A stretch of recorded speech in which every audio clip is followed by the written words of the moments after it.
Hello दोस्तों, नमस्कार। के पी एस एजुकेशन सेंटर में आप सबका स्वागत है। आइए आज हम लोग क्लास 7 का हिंदी प्रश्न अभ्यास 8 का क्वेश्चन आंसर करेंगे। इससे पहले आप लोग चैनल पर पहली बार आए हैं तो चैनल को लाइक सब्सक्राइब जरूर कीजिएगा। आइए इसको हम लोग देखते हैं। प्रश्न अभ्यास 8 का क्या कह रहा है? पाठ से सही विकल्प चुनकर लिखिए। भूतपूर्व राष्ट्रपति APJ अब्दुल कलाम का जन्म हुआ था, कहाँ हुआ था? नंबर ऑप्शन क में है बिहार में, ऑप्शन नंबर ख में है उड़ीसा में, ग में है तमिलनाडु में, या ख में है कर्नाटक में। तो इसका आंसर हम लोग यहाँ लिख के रखे हैं। देखिए, भूतपूर्व राष्ट्रपति APJ अब्दुल कलाम का जन्म हुआ था, कहाँ हुआ था? ऑप्शन नंबर क में है बिहार में, उड़ीसा में, तमिलनाडु में, कर्नाटक में। तो इसका ऑप्शन नंबर ग सही है, तमिलनाडु में।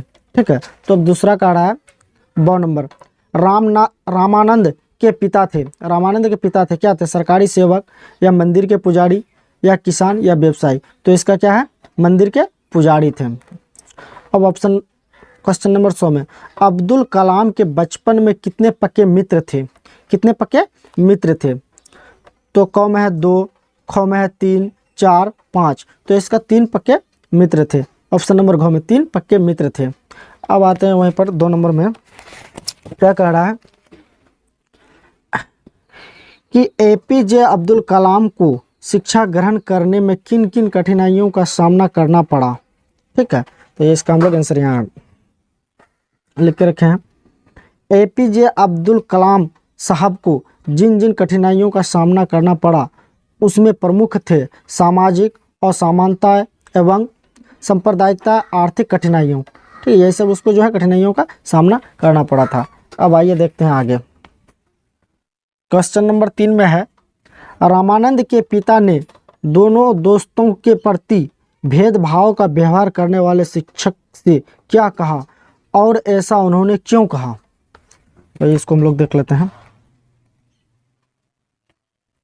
तो इसका है, रामानंद के पिता ने दोनों के प्रति भेदभाव का व्यवहार करने वाले शिक्षक से ऐसा उन्होंने निर्दोष बच्चों के दिमाग में इस प्रकार की सामाजिक असमानता एवं सांप्रदायिकता का विष नहीं घोलना चाहिए। ऐसा उन्होंने इसीलिए कहा कि योग्य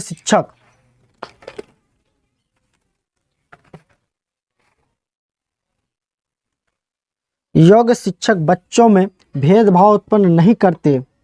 शिक्षकों को जाति, धर्म, संप्रदाय, गरीबी, अमीरी, ऊंच नीच आदि का भेदभाव से सदैव अलग रहना चाहिए। ठीक है। अच्छे शिक्षक वही होते हैं जो अमीरी, गरीबी, भेदभाव से दूर रहते हैं। ये सब चीज़ को नहीं रखना चाहिए। अब कहते हैं पाठ से आगे, कह रहे हैं डॉक्टर अब्दुल कलाम के विज्ञान शिक्षक की पत्नी की सोच में क्या परिवर्तन हुआ? इस परिवर्तन के क्या कारण रहे होंगे, है ना? तो ये इसका भी हम लोग आंसर।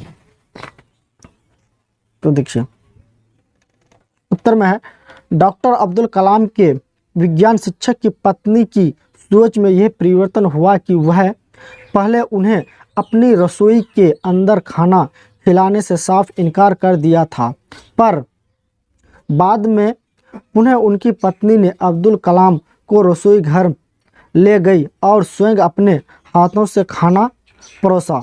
इस परिवर्तन का कारण निम्नलिखित रहे होंगे। ठीक है। अब क में है, विज्ञान शिक्षक ने अपनी पत्नी को समझाए होंगे कि मानवता ही सबसे बड़ा धर्म है। बच्चे तो ईश्वर का रूप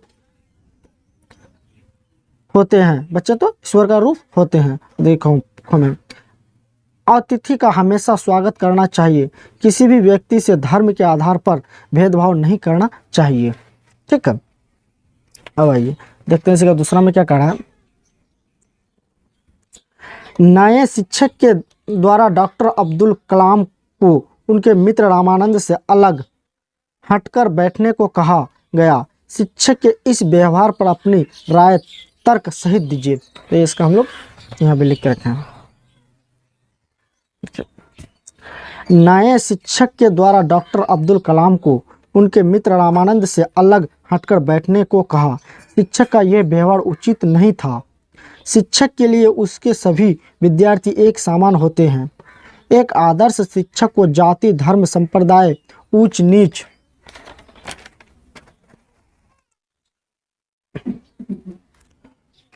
ऊंच नीच आदि भेदभाव से ऊपर होना चाहिए। शिक्षक को अपने विद्यार्थियों से एक जैसा व्यवहार करना चाहिए। ठीक है, अब देखिए, अब ये कह रहा है व्याकरण। वाक्य बनाइए। गली है, पाठशाला है, शिक्षक है, तीव्र है, इच्छा है ना, इन सब का एक एक वाक्यों में प्रयोग करना है। तो हम लोग लिख के रखे हैं, इसका कुछ भी वाक्यों में प्रयोग कर सकते हैं हम लोग। देखिए व्याकरण, गली, वे बाहर गली में खड़े हैं, इसको दूसरा भी हम लोग कोई भी वाक्यों में प्रयोग कर सकते हैं ना। अब देखिए पाठशाला, तो पाठशाला पर भी हम एक उदाहरण लेकर रखे हैं। कोरोना वायरस की वजह से पूरे देश के पाठशाला बंद हो गए हैं। अब शिक्षक है, शिक्षक हमें अच्छी बातें सिखाते हैं। इच्छा, मुझे डॉक्टर बनने की इच्छा है। अब तीव्र, घोड़े की घर्षण शक्ति बड़ी तीव्र होती है। यानी एक उदाहरण एग्जाम्पल के तौर पर हम इसको लिखे हैं, आप चाहे तो दूसरा भी वाक्यों में प्रयोग कर सकते हैं इसको। अब आगे है पर्यायवाची शब्द लिखिए,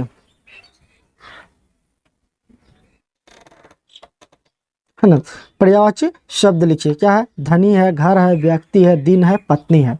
तो इसका भी हम पर्यायवाची लिखेंगे। देखिए धनी का अमीर, भरपूर, मालामाल। घर का है आवास, भवन, निकेतन, गृह, है ना, शांति और भी आदि होता है। व्यक्ति का मानव, मनुष्य, आदमी। दिन का दिवस, दिवा, वार। पत्नी का औरत, गृहिणी, अर्धांगिनी। ठीक है, इसी तरह से है। तो आई होप आप लोगों को अच्छी तरह से समझ में आया होगा। चैनल पर पहली बार आए हैं तो चैनल को लाइक सब्सक्राइब जरूर कीजिए। Thanks for watching this video.